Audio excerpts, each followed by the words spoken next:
السلام عليكم ورحمة الله وبركاته. بسم الله الرحمن الرحيم. الحمد لله رب العالمين. اللهم صل على محمد وعلى آل محمد كما صليت على إبراهيم وعلى آل إبراهيم إنك حميد مجيد. اللهم بارك على محمد وعلى آل محمد كما باركت على إبراهيم وعلى آل إبراهيم إنك حميد مجيد. أما بعد فإن خير الكلام كلام الله وخير السنن سنن محمد صلى الله عليه وسلم وشر الأمور محدثاتها وكل محدثة بدعة وكل بدعة ضلالة وكل ضلالة في النار. بسم الله الرحمن الرحيم. يا أيها الذين آمنوا اتقوا الله حق تقاته ولا تموتن إلا وأنتم مسلمون. ബഹുമാന്യരായ വിശ്വാസിനികളെ, റബ്ബ് സുബ്ഹാനഹു വ തആലയുടെ നിയമ നിർദ്ദേശങ്ങൾ കഴിവിൻ്റെ പരമാവധി ജീവിതത്തിൽ പാലിക്കാൻ ശ്രമിച്ചുകൊണ്ട് തഖ്വയോടെ ജീവിക്കണേ എന്ന് പ്രത്യേകമായി ഓർമ്മപ്പെടുത്തുകയാണ്. അല്ലാഹു സുബ്ഹാനഹു വ തആല നമുക്കെല്ലാം തൗഫീഖ് പ്രദാനം ചെയ്യുമാറാവട്ടെ.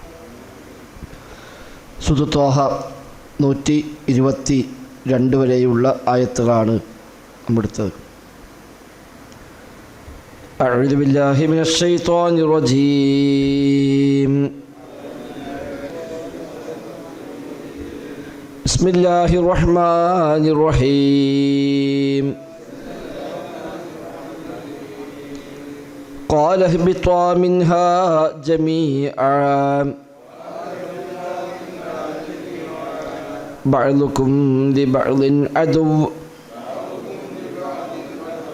فإما يأتينكم مني هدى فمن اتبع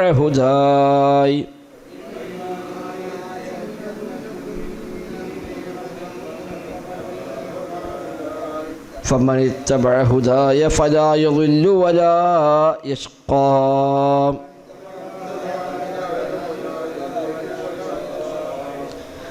ومن أعرض عن ذكري فإن له معيشة ضنكا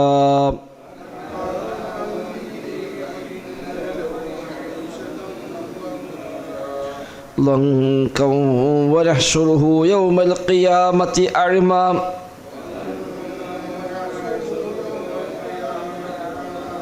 قال رب لم حشرتني أعمى وقد كنت بصيرا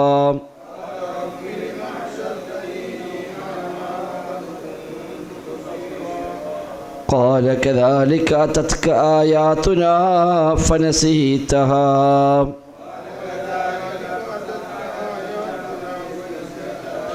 وكذلك اليوم تنسى.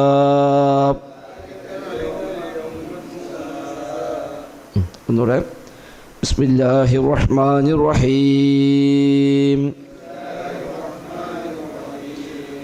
قال اهبطا منها جميعا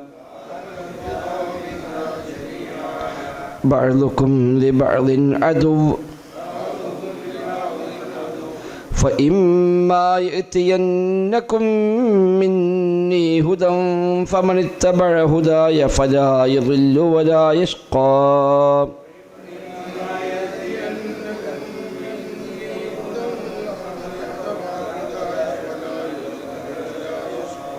ومن أعرض عن ذكري فإن له معيشة ضنكا ونحشره يوم القيامة أعمى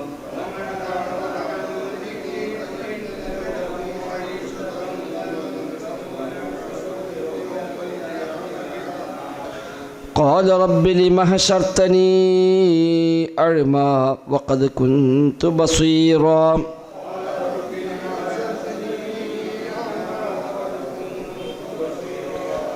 قال كذلك أتتك آياتنا فنسيتها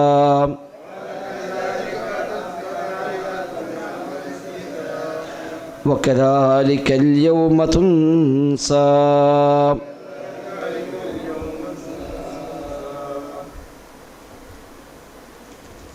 ഇപ്പോൾ കഴിഞ്ഞ ആയത്തുകളിൽ ആദം നബി സല്ലല്ലാഹു അലൈഹി വസല്ലമയെയും ഭാര്യയെയും പിശാച് വസ്വാസുണ്ടാക്കുകയും അങ്ങനെ സ്വർഗത്തിൽ നിന്ന് അവർ പുറത്തു പോകാനത് കാരണമായി തീരുകയും ചെയ്തു എന്ന സംഭവമാണ് പറഞ്ഞത്.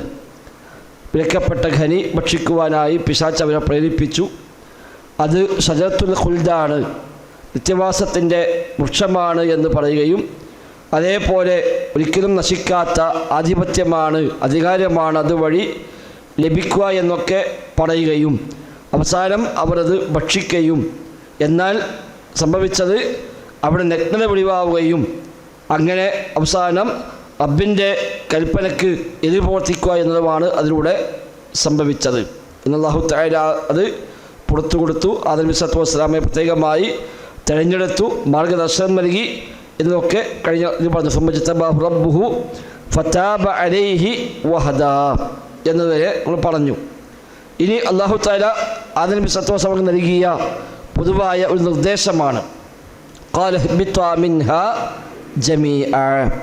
ഖാല അല്ലാഹു തആല പറഞ്ഞു, ഇഹ്ബിത്വാ മിൻഹാ ജമീഅ. ഇഹ്ബിത്വാ നിങ്ങൾ രണ്ടുപേരും ഇറങ്ങുക, മിൻഹാ ആ സ്വർഗത്തിൽ നിന്ന്, ജമീഅ എല്ലാവരും നിങ്ങൾ അതിൽ നിന്ന് ഇറങ്ങുക. ഹബത്ത യഹ്ബിത്തു എന്ന് പറഞ്ഞാൽ ഇറങ്ങുക, ലാൻഡ് ചെയ്യുക. അപ്പം ഇന്നത്തെ ആധുനിക ഭാഷയിൽ ഫ്ലൈറ്റൊക്കെ ലാൻഡ് ചെയ്യുന്നതിന് ഹുബൂത്ത് എന്ന് പറയാം. ഹുബൂത്ത് ലാൻഡ് ചെയ്യുക എന്നതിന് മുകളിൽ നിന്ന് താഴോട്ട് ഇറങ്ങുന്നതിനാണ് സാധാരണ വാക്ക് ഉപയോഗിക്കുന്നത്. ഹബത്ത എന്ന പദം മുകളിൽ നിന്ന് താഴോട്ട് ഇറങ്ങുന്നതിനാണ് ഹബത്ത എന്ന പദം ഉപയോഗിക്കുക. ഹബത്ത യഹ്ബിത്തു, ഇഹ്ബിത്ത് അതിൻ്റെ ദ്വിവചനമാണ് ഇഹ്ബിത്വാ. ആദം നബിയോടും ഭാര്യയോടും ആയതുകൊണ്ടാണ് ഇഹ്ബിത്വാ നിങ്ങൾ രണ്ടുപേരും ഇറങ്ങുക, മിൻഹ അതിൽ നിന്ന്, ആ സ്വർഗത്തിൽ നിന്ന് രണ്ടുപേരും ഇറങ്ങുക. ഭൂമിയിലേക്ക് ഇറങ്ങുക എന്ന, ഭൂമി താഴെയാണ്, സ്വർഗം മുകളിലാണ്. അപ്പം നിങ്ങൾ ആ സ്വർഗത്തിൽ നിന്ന് ഭൂമിയിലേക്ക് ഇറങ്ങുക. ഇഹ്ബിത്വാ മിൻഹ നിങ്ങൾ രണ്ടുപേരും അതിൽ നിന്ന് ഇറങ്ങുക. ജമീഅൻ എല്ലാവരും എന്ന് പറഞ്ഞ ഭാവിയിലെ മക്കളടക്കം ഇനി അവിടെയാണ് എന്ന സൂചന. അല്ലെങ്കിൽ ഇബ്ലീസ് അടക്കം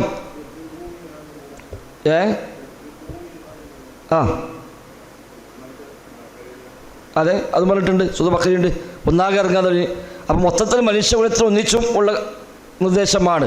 ഇപ്പം രണ്ടാളുടെ ആണെങ്കിലും യഥാർത്ഥത്തിൽ ഇനി അവരുടെ മക്കളും പേരമക്കളും ഒക്കെ ഇനിയുള്ളത് ആ ഭൂമിയിൽ തന്നെയാണ് എന്നർത്ഥം. അല്ലെങ്കിൽ ഇബ്ലീസ് അടക്കം കൂട്ടിക്കൊണ്ട്, ഇബ്ലീസിനെയും അടക്കം കൂട്ടിക്കൊണ്ട് അവിടെ ഇഹ്ബിത്തു നിങ്ങളെല്ലാവരും ഇറങ്ങുക എന്ന് പറയാൻ ആദം നബിക്കും ഹവ്വാ ബീവിക്കും മാത്രമല്ല, അതോടൊപ്പം ഇബ്ലീസിനും ഇനി ശേഷം വരുന്ന തലമുറകൾക്കും എല്ലാവർക്കുമുള്ള വാസസ്ഥലം ഇനി നിങ്ങൾക്ക് ഭൂമിയാണ് എന്നർത്ഥത്തിലാണ് പ്രയോഗിക്കുന്നത്. ഇഹ്ബിത്വാ മിൻഹ ജമീഅ, അതായത് ജമീഅ എന്ന എല്ലാവരും ഇവിടുന്ന് ഇറങ്ങിക്കൊള്ളുക. ഇനി ഈ സ്വർഗത്തിൽ വസിക്കാവതല്ല, ഇവിടെ നിങ്ങൾ ഇറങ്ങണം, ഭൂമിയിലേക്ക് ഇറങ്ങണം. അപ്പോൾ ഭൂമിയിലേക്ക് മനുഷ്യൻ വരാൻ അല്ലാഹു തആല നിശ്ചയിച്ച ഒരു സംഭവമാണിത്. അല്ലാഹു തആല മനുഷ്യനെ സൃഷ്ടിച്ചു, സ്വർഗത്തിൽ താമസിപ്പിച്ചപ്പോൾ തന്നെ എന്നേക്കുമുള്ള താമസമല്ല അന്ന് നൽകിയത്, അത് തൽക്കാലത്തേക്കാണ്. പിന്നീട് ഭൂമിയിലേക്ക് വരാൻ അല്ലാഹു നിശ്ചയിച്ചതാണ്. അതിന് റബ്ബ് വെച്ച ഒരു നിമിത്തം മാത്രമാണ് ഇത്. അല്ല ഇതിൻ്റെ പേരിൽ ഇപ്പം നമ്മൾ ആദം നബി ആക്ഷേപിക്കാനോ ആദം നബി ചെയ്തിട്ടില്ലെങ്കിൽ നമുക്ക് സ്വർഗത്തിൽ കൂടാമായിരുന്നു എന്ന് പറയാനൊന്നും വകുപ്പില്ല. ഇതൊക്കെ ഖദറിൻ്റെ ഭാഗമാണ്. അല്ലാഹു തആല നിശ്ചയിച്ചതാണ് മനുഷ്യന് വാസം ഭൂമിയിലാണ് എന്നതും അമലുകൾ ചെയ്ത് ഈമാൻ സ്വീകരിച്ച് റബ്ബിൻ്റെ തൃപ്തി നേടി അവൻ്റെ ഫദൽ കൊണ്ട് സ്വർഗത്തിലേക്ക് എത്തുക എന്നതാണ് റബ്ബ് നിശ്ചയിച്ചത്. അപ്പോൾ അതിന് അല്ലാഹു നിശ്ചയിച്ച നിമിത്തങ്ങൾ, ആ നിമിത്തങ്ങളുടെ ഭാഗമാണ് ഇത്. അത് ഹദീസ് കാണാം. മൂസാ നബിയും ആദം നബിയും കൂടെ തർക്കിച്ച ഒരു സംഭവം ഹദീസ് പറയുന്നുണ്ട്. ഇഹ്തജ മൂസാ വ ആദം എന്ന് പറഞ്ഞുകൊണ്ട് മൂസാ നബിയും ആദം നബിയും കൂടെ തർക്കിക്കുന്ന രംഗം അല്ലാഹു തആല പറയുന്നുണ്ട്. അവിടെ മൂസാ അലൈഹി സ്വലാം പറയും, നിങ്ങളെ കൊണ്ടാണ് ഞങ്ങളൊക്കെ ഭൂമിക്ക് പോകേണ്ടി വന്നത് എന്ന് മൂസാ നബി സ്വലാം ആദം നബിയോട് പറയുമെന്നാണ്. അപ്പോൾ ആദം നബി സ്വല്ലല്ലാഹു അലൈഹി വസല്ലം ചോദിക്കും, നിങ്ങൾ കൈ തൗറാത്തില്ലേ? ഉണ്ട്. ആ തൗറാത്തിൽ പറഞ്ഞിട്ടില്ലേ ഈ സ്വർഗത്തിൽ ഈ സംഭവം സംഭവിക്കണമൊക്കെ? അത് പറഞ്ഞിട്ടില്ലേ? ഉണ്ട്. എങ്കിൽ ഇപ്പോൾ റബ്ബ് നിശ്ചയിച്ച ഒരു കാര്യത്തിനെ പറ്റി എന്തിനാണ് എന്നെ നിങ്ങൾ ആക്ഷേപിക്കുന്നത് എന്ന് ആദം നബി സ്വല്ലല്ലാഹു അലൈഹി വസല്ലം തിരിച്ചു ചോദിക്കുമെന്നൊക്കെ ആ ഹദീസിൽ പഠിപ്പിക്കപ്പെടുന്നുണ്ട്. ബുഖാരി മുസ്ലിമൊക്കെ ഉദ്ധരിക്കുന്ന സ്വഹിയായ ഹദീസാണത്. അപ്പം നിങ്ങൾ ഇവിടുന്ന് പോവുക. ഇനി എങ്ങനെയാണ് ബഅ്ദുക്കും ലിബഅ്ദിൻ അദുവ്വ്, ബഅ്ദുക്കും നിങ്ങളിൽ ചിലർ, ലിബഅ്ദിൻ ചിലർക്ക്, അദുവ്വുൻ ശത്രുക്കളാണ്. മനുഷ്യരും ജിന്നുവർഗവും. അതവിടെ ബഅ്ദുക്കും ലിബഅ്ദിൻ എന്നുള്ളത്. ഇപ്പം ഇവിടെ ശത്രുത വന്നു, ആദം നബിയെ പുറത്താക്കാനുള്ള പണി ഇബ്ലീസ് എടുത്തു. ആ ശത്രുത അവസാനിക്കുന്നില്ല, അത് ഇനി തുടർന്നുകൊണ്ടേയിരിക്കുമെന്നർത്ഥം. ഇതിന്മേൽ കഴിഞ്ഞിട്ടില്ലാന്ന്, ഇതോട് അവസാനിച്ചെന്ന് വിചാരിക്കേണ്ട. ഭൂമിയിലേക്ക് പോകുമ്പോഴും അവിടെയും നിങ്ങൾ തമ്മിൽ ഈ ശത്രുത ഉണ്ടാകും. അതുകൊണ്ട് നിങ്ങളെ എങ്ങനെയൊക്കെ പഠിപ്പിക്കാൻ പറ്റുമോ എന്ന് ഇനി അവനും അവൻ്റെ ബാക്കിയുള്ളവരും ശ്രമിച്ചുകൊണ്ടിരിക്കും. അതാണ് ബഅ്ദുക്കും ലിബഅ്ദിൻ അദുവ്, നിങ്ങൾ തമ്മിൽ ശത്രുക്കളായ നിലയിൽ നിങ്ങളെല്ലാവരും ഇവിടുന്ന് ഇറങ്ങിക്കൊള്ളുക. അപ്പോൾ ആദം നബിയും ഹവ്വാ ബീവിയും മാത്രമല്ല, അതിനെ കൂടെ ഇബ്ലീസും ഇറങ്ങുന്നു. ഇനി ഭാവിയിൽ ആദം നബി സന്താന പരമ്പര ഉണ്ടാകും, ഇബ്ലീസിൻ്റെ സന്താന പരമ്പരയുമുണ്ട്. അതുകൊണ്ട് അവരൊക്കെ തമ്മിൽ ശത്രുത ഉണ്ടായിക്കൊണ്ടിരിക്കെ തന്നെയാണ് നിങ്ങൾ ഭൂമിയിലേക്ക് പോകുന്നത്. അപ്പോൾ അത് ഒരു മുൻകൂട്ടി അല്ലാഹു തആല ഒരു ധാരണ കൊടുക്കുകയാണ്. ഈ ശത്രുത ഇനിയുമുണ്ട്. അപ്പോൾ സ്വർഗത്തുനിന്ന് അവൻ ശത്രുത കാണിച്ചു, അവൻ നിങ്ങളെ പുറത്താക്കാൻ ശ്രമിച്ചു, അതിന് വിജയിച്ചു. എന്നാൽ അതേപോലെ ഇനിയും അവൻ ആ ശത്രുത തുടർന്നുകൊണ്ടേയിരിക്കും. അതാണ് അവൻ നിങ്ങൾക്ക് ശത്രുവാണെന്ന് പല സ്ഥലത്തും അല്ലാഹു തആല പഠിപ്പിച്ചു. പിശാച് നിങ്ങൾക്ക് ശത്രുവാണ്. ഫത്തഖിദൂഹു അദുവ്വ, ഇന്ന ശൈത്വാന ലക്കും അദുവ്വുൻ ഫത്തഖിദൂഹു അദുവ്വ ഇന്നമാ യദ്ഉ ഹിസ്ബഹു ലിയകൂനു മിന അസ്ഹാബിസ് സഈർ. സൂറത്ത് ഫാത്തിറിൽ അല്ലാഹ് പറഞ്ഞു, ഇബ്ലീസ് പിശാച് നിങ്ങളുടെ ശത്രുവാകുന്നു.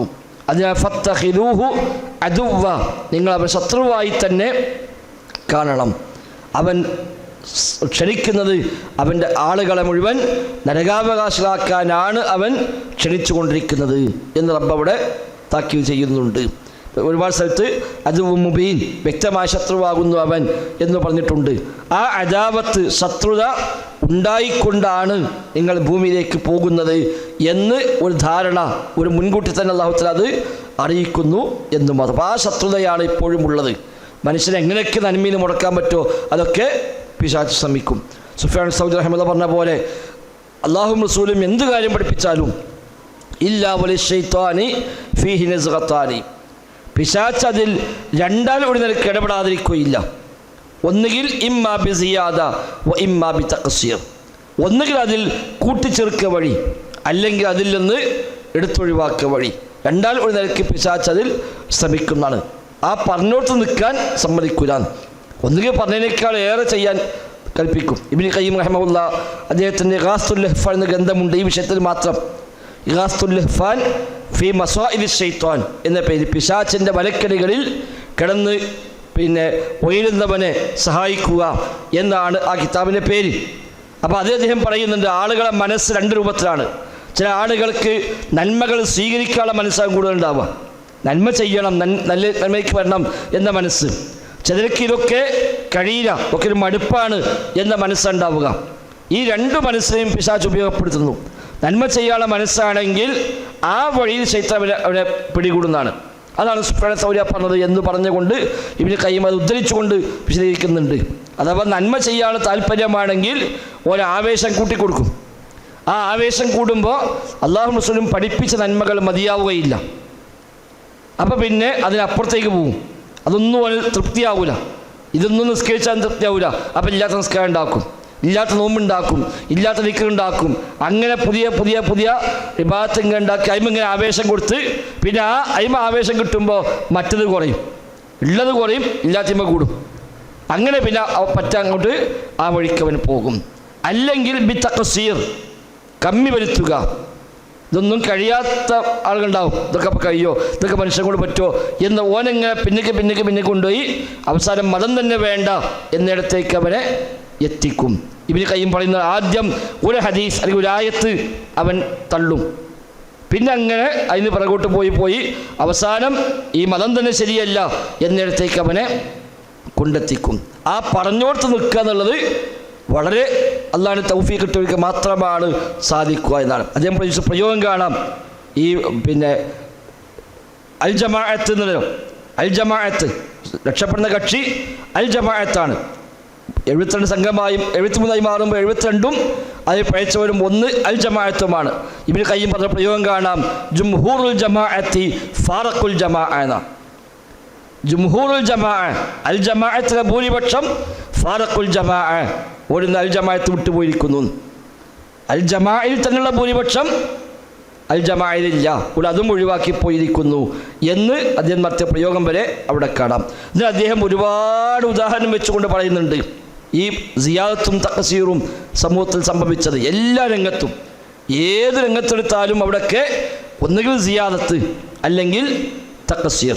ഉള്ളയിടത്ത് നിൽക്കുക എന്നുള്ളത് വളരെ വളരെ കുറഞ്ഞ ആളുകൾക്ക് മാത്രം അല്ലാഹുവിന്റെ തൗഫീഖ് കൊണ്ട് മാത്രം കിട്ടുന്ന ഒന്നാണ് എന്ന് പറഞ്ഞുകൊണ്ട് അദ്ദേഹം അത് വിശദീകരിക്കുന്നത് കാണാൻ കഴിയും. അതേപോലെ ഇബ്നുൽ ജൗസിയുടെ തൽബീസ് ഇബ്ലീസ് എന്ന ഗ്രന്ഥം, തൽബീസു ഇബ്ലീസ്, ഇബ്ലീസിൻ്റെ ആശയക്കുഴപ്പങ്ങൾ എന്ന പേര് അദ്ദേഹം എഴുതിയ ഗ്രന്ഥമുണ്ട്, തൽബീസ് ഇബ്ലീസ്. അദ്ദേഹം അതിൽ ഓരോ ടൈപ്പ് ആളുകളെയും പിശാച് എങ്ങനെയാണ് പഴിപ്പിക്കുക എന്നുള്ള ആ കിതാബിൻ്റെ ആകത്തുക. പണ്ഡിതന്മാർ എങ്ങനെ പഴിപ്പിക്കുക, ഇബാദത്തിൽ മുഴുകിയവർ എങ്ങനെയാണ് പഴിപ്പിക്കുക, മതവിദ്യാർത്ഥികൾ എങ്ങനെയാണ് പഴിപ്പിക്കുക, അതുപോലെ പിന്നെ പണക്കാരെങ്ങനെയാണ് പഴിപ്പിക്കുക തുടങ്ങി ഓരോ വിഭാഗം ആളുകളെയും അദ്ദേഹം പ്രത്യേകം എടുത്തു പറഞ്ഞുകൊണ്ട് അവരൊക്കെ എങ്ങനെയാണ് ശൈത്താൻ പഴിപ്പിക്കുക എന്നാണ് അദ്ദേഹം അതിൽ പഠിപ്പിക്കുന്നത്. സ്വഹാബിമാരും താബിഈങ്ങളെയും തമിഴ് താബികളെയും എല്ലാം ധാരാളം ഉദ്ധരണികളെ പറഞ്ഞുകൊണ്ടാണ് അദ്ദേഹം ആ ഗ്രന്ഥം രചിച്ചിട്ടുള്ളത്.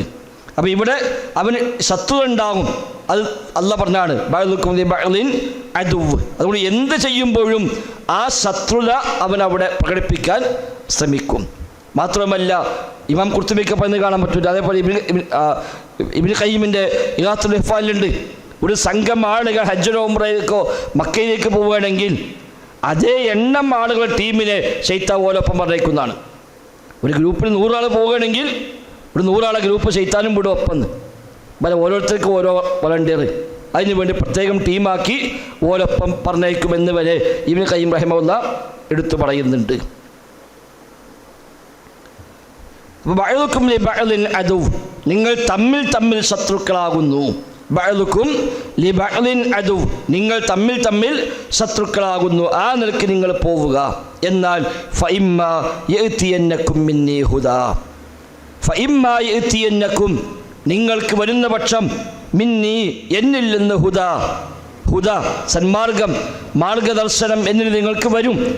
അങ്ങനെ വരുമ്പോൾ ഫമനിത്തബഅ ഹുദായ, എൻ്റെ ഹുദയെ ആരാണോ പിന്തുടരുന്നത് എങ്കിൽ ഫലാ യളില്ലു വലാ യഷ്ഖാ, അവൻ വഴിപിഴക്കുകയില്ല, അവൻ പരാജയപ്പെടുകയുമില്ല.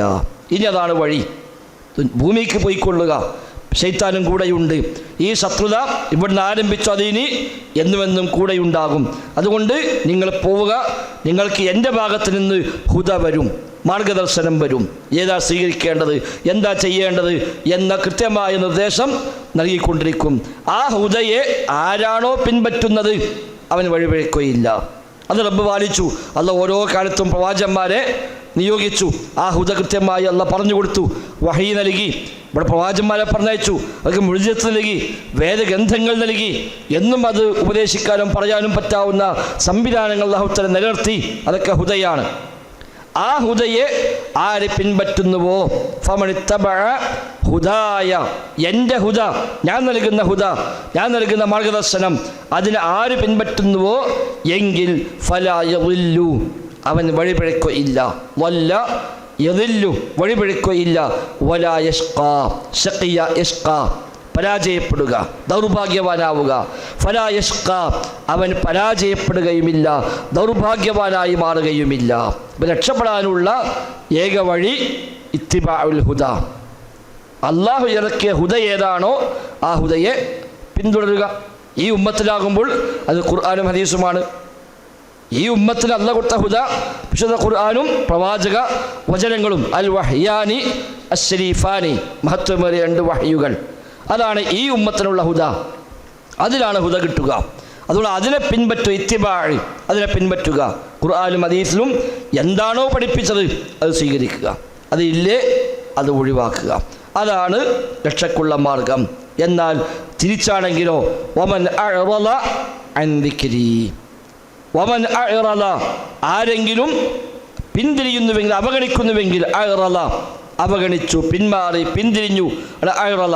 വമൻ അഅറള, ആര് തിരിഞ്ഞു കളയുന്നുവോ, അൻ ദിക്രി, എൻ്റെ ഉത്ബോധനത്തിൽ നിന്ന്, സ്മരണയിൽ നിന്ന്, ഞാൻ ഇറക്കിയ ദിക്ർ, ഈ ഹുദയാകുന്ന ദിക്ർ, ഈ ഉത്ബോധനം, അതിൽ നിന്ന് ആരാണോ പിന്തിരിഞ്ഞു പോകുന്നത് എങ്കിൽ ഫഇന്ന ലഹു മഈശതൻ ദൻക, ഫഇന്ന ലഹു, തീർച്ചയായും അവനുണ്ട്, മഈശതൻ, ജീവിതമുണ്ട്. ഇടുങ്ങിയ പ്രയാസമായ കുടുസായ ജീവിതമാണ് അവന് ഉണ്ടാവുക. ഫഇന്നലഹു മഈശതൻ ലൻക. മഈശത്ത് സാധാരണ ഉപയോഗിക്കുന്ന വാക്കാണ് മഈശത്ത്. നമ്മൾ മഈശത്തൊക്കെ പറയും. മഈശത്തൻ ലൻക, ഐഷ്, ആശ യഈഷു എന്ന പദവുമായി ബന്ധപ്പെട്ട പദമാണ് മഈശത്ത്. അവന് ജീവിതമുണ്ട് ലൻക, ഇടുങ്ങിയ കുടുസായ ജീവിതമുണ്ട്. അഥവാ ദുനിയാവിലെ വിഭവങ്ങൾ കുറയും എന്നല്ല. ദുനിയാവിൽ അവന് പിന്നെ വരുമാനം ഉണ്ടാവില്ല, കച്ചവടം മോശമാകും എന്നല്ല അതിനർത്ഥം. മാനസികമായി അവനൊരു ഞെരുക്കം, ഒരു ഇടുക്കം ഉണ്ടാവും. ചെറിയ ചെറിയ പ്രശ്നങ്ങളിൽ പോലും അവന് ഭയങ്കരമായ ടെൻഷന്, ഒന്നിലും അവന് ഒരു വിശാലത അനുഭവപ്പെടുകയില്ല. വിശ്വാസികൾക്ക് തിരിച്ചുണ്ടാവുക. പടച്ച റബ്ബിലുള്ള അചഞ്ചലമായ വിശ്വാസം ഉണ്ടെങ്കിൽ ഇവിടെ എന്ത് സംഭവിച്ചാലും ഓനെ സംബന്ധിച്ച് സാറില്ല, അല്ല ഇന്നാതില്ല, അത് ഓനൊരു സമാധാനത്തിൻ്റെ പദമാണ്. ഈമാനുള്ളവരെ സംബന്ധിച്ച് എന്ത് സംഭവിച്ചാലും, എത്ര വേണ്ടപ്പെട്ടോ മരണപ്പെട്ടാലും, അവൻ സമ്പാദ്യം മുഴുവൻ തകർന്നടിഞ്ഞത് കേട്ടാലും ഓൻ ടെൻഷനായിട്ട് അറ്റാക്കായി മരിച്ചൊന്നുമില്ല. ഓനെ സംബന്ധിച്ച് അല്ല, അത് റബ്ബിൻ്റെ തീരുമാനം. പഠിച്ചോന്ന് തന്നാലേ ഇന്നാദില്ലാഹി ഇന്നായിലൈഹി റാജിഊൻ, സാറില്ല, അത് അല്ലാഹു വാർത്തരും. അത് വിശ്വാസിക്കേ കഴിയുള്ളൂ. മറ്റൊന്നെല്ലാം കൂടി കണ്ടാകെ ബേജാറാവും. ദുനിയാവിലെ ഓരോ സംഗതി കാണുമ്പോൾ ഓൻ പേടിച്ചു. വാട്സപ്പിൽ ന്യൂസ് വന്നാൽ മതി ഓൻ ബേജാറാകാൻ, ഒരു പത്രം വന്നാൽ മതി ഓൻ ബേജാറാകാൻ. വിശ്വാസം സംബന്ധിച്ചതൊന്നുമില്ല. അതിലൊക്കെ പടച്ച റബ്ബ് ഒരു തീരുമാനം എടുക്കും. അല്ല കണക്കാക്കി ഉണ്ടാകും. ചിലപ്പോൾ ദുനിയാവിലെ ബുദ്ധിമുട്ടാകും, ചിലപ്പോൾ ആശ്വാസം ഉണ്ടാകും. അതെന്തായാലും സാരമില്ല. അതല്ലേ ഇബ്നു തൈമിയ്യ റഹ്മത്തുള്ളാഹി പറഞ്ഞത്. ജയിലിൽ അറസ്റ്റ് ചെയ്തുകൊണ്ട് അദ്ദേഹം പറയും, എനിക്കിവിടെ പോലെ ഒരേപോലെയാണ്. ജയിലിൽ കിടന്നാലും പരി കിടന്നാലും എനിക്കൊരുപോലെയാണ്, എൻ്റെതെല്ലാം എൻ്റെ കൽബിലാണ്. അപ്പോൾ ജയിലിൽ പോകുമ്പോൾ പ്രത്യേകിച്ച് ടെൻഷനൊന്നുമില്ല. അദ്ദേഹത്തെ സംബന്ധിച്ച് വീടും ജയിലൊന്നും പ്രത്യേകിച്ച് അതൊരു വലിയൊരു അജണ്ടയല്ല. ഇബ്നു ഖയ്യിം റഹിമഹുല്ലാഹ് പറയുന്നുണ്ട്, നമ്മളൊക്കെ അനുഭവിക്കുന്ന മാനസികമായ ആ ഒരു സമാധാനം, ഒരു സൗഭാഗ്യം, അത് ഇവിടുത്തെ രാജാക്കന്മാർ പോലും അനുഭവിക്കുന്നില്ല. എല്ലാ സുഖവും സൗകര്യവുമുള്ള രാജാക്കന്മാർ പോലും നമുക്കുള്ള ഈ മാനസികമായ സന്തോഷം, സംതൃപ്തി അവർക്കില്ല.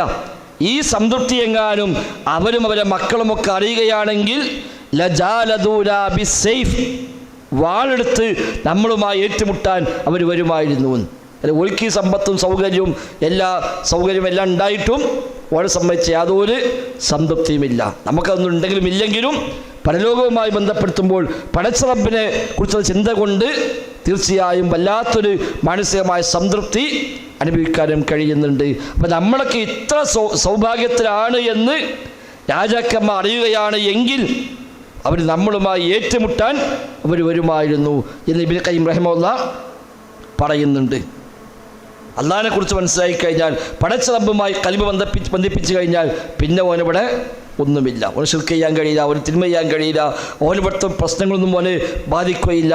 അതൊന്നും ഓനെ സംബന്ധിച്ച് വലിയൊരു സംഭവമേ അല്ല. പടച്ച റബ്ബിൻ്റെ ഖദറും അവൻ്റെ തീരുമാനങ്ങളും അതൊക്കെ ബോധ്യമായ ഒരാളെ സംബന്ധിച്ച് ഇവിടെ എന്ത് സംഭവിച്ചാലും അതൊന്നും ഓന് വലിയ കാര്യമല്ല.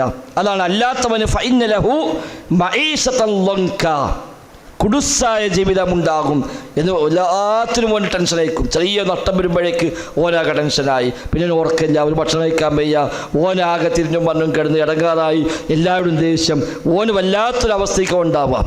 എന്തുണ്ടായിട്ടും കാണില്ല, ഓനത് വലിയ പ്രയാസമായിരിക്കും.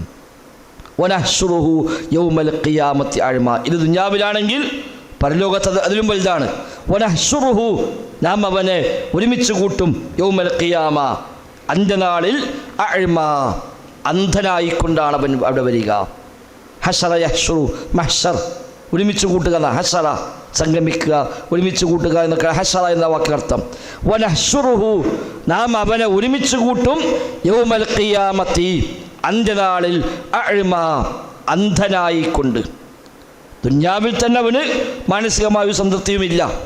പരലോകത്ത് വരുമ്പോഴോ അവൻ അന്ധത ബാധിച്ചുകൊണ്ടാണ് വരിക, കണ്ണുണ്ടാവില്ല. ഖാല, അവൻ ചോദിക്കും, റബ്ബി, എൻ്റെ രക്ഷിതാവേ, ലിമ ഹശർതനി അഅ്മ, ലിമ ഹശർതനി, നീ എന്തിനാണ് എന്നെ ഇങ്ങനെ ഒരുമിച്ച് കൂട്ടിയത്? അഅ്മ, അന്ധനായിക്കൊണ്ട് എന്തിനാണ് ഒരുമിച്ച് കൂട്ടിയത്?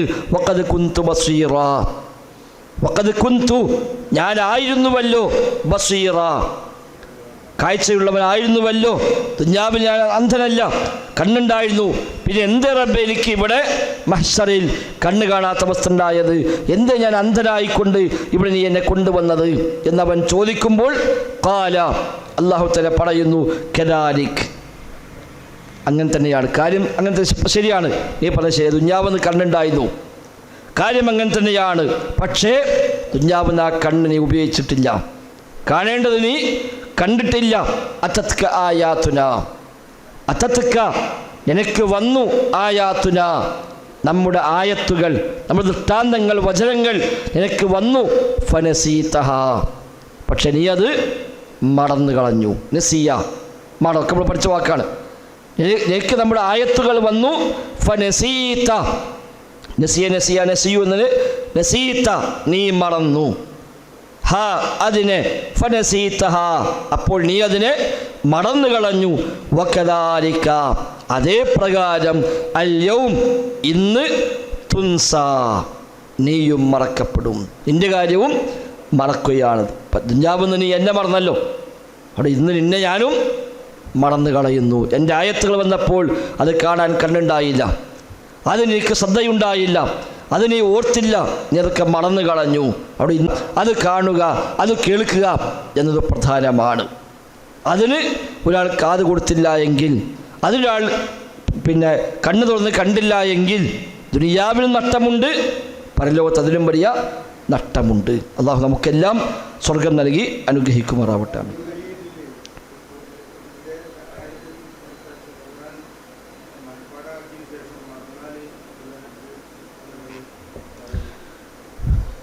അങ്ങനെ ഉപയോഗിക്കാൻ പറ്റുമെന്ന് അറിയില്ല. ഖുർആൻ ഇഫ്താക്കി മറന്നാൽ ഈ ആയത്തിന് ഉപയോഗിച്ച ശ്രദ്ധയിൽപ്പെട്ടിട്ടില്ല. ആ ഒരു ആശയം അതല്ല, ഞാൻ അതിന് കൂടി ഇതിൽ ഒരു വ്യാപകാർത്ഥം പരിഗണിച്ചുകൊണ്ട് മുഫസ്സിറുകളൊക്കെ പറഞ്ഞിട്ടുകൂടി കാണുന്നില്ല. അങ്ങനെ ഇഫ്താക്കി മറന്നാൽ ഇതുണ്ടെന്നൊന്നും പറഞ്ഞത് കാണുന്നില്ല. അല്ലാഹു അഅലം. ബിസ്മില്ലാഹിർ റഹ്മാനിർ റഹീം. قال اهبطا منها جميعا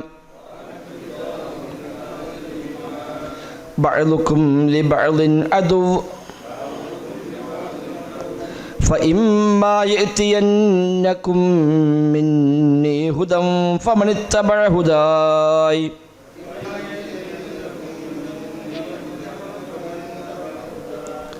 فمن اتبع هداي فلا يضل ولا يشقى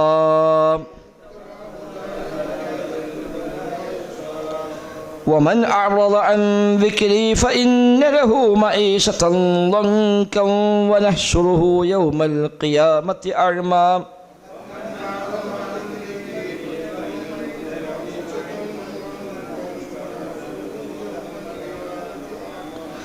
قال رب لم حشرتني أعمى وقد كنت بصيرا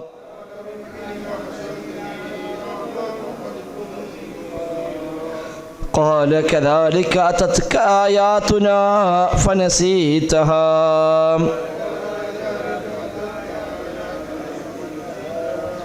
وكذلك اليوم تنسى